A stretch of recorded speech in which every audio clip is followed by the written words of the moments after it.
ఇక మీనాక్షి అయితే చక్రధర్ని ఇంటికి తీసుకురావడంతో ఇక భరత్కి అయితే కోపం వచ్చి ఇల్లు వదిలి బయటకు వచ్చేస్తాడు. ఇక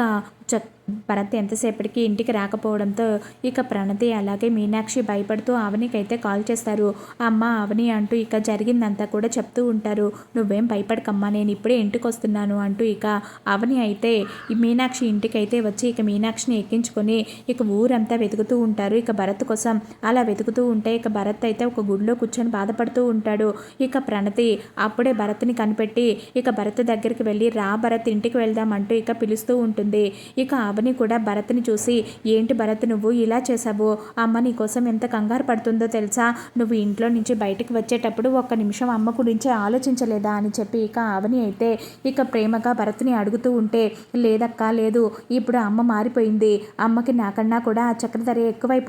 ఎక్కువైపోతున్నాడు, ఇప్పుడు తనని ఏకంగా మన ఇంటికి తీసుకువచ్చి తిని నీకు తండ్రి అని చెప్పి నా ముందే మాట్లాడుతుందక్క,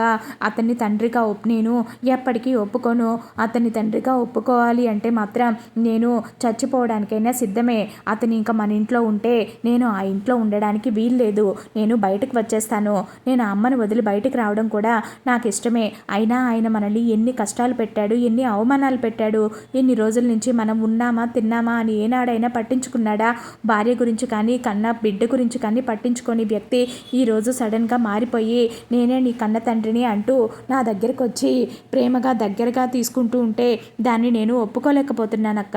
దానికోసం నేను అమ్మను వదులుకోవడానికైనా సిద్ధమే, ఇదంతా నేను అమ్మకు చెప్తుంటే అమ్మ కూడా నన్నే కొట్టింది అని చెప్పి ఇక భరత్ అయితే జరిగిందంతా కూడా చెప్తూ ఉంటాడు. ఇక అదంతా విన్న అవని అయితే భరత్ నేను ఎందుకు చెప్తున్నానో అర్థం చేసుకో, నాన్న మారిపోయాడు, దయచేసి నువ్వు కూడా నాన్నని అర్థం చేసుకో, అందరం సంతోషంగా ఉందాం, ఈ వయసులో అమ్మ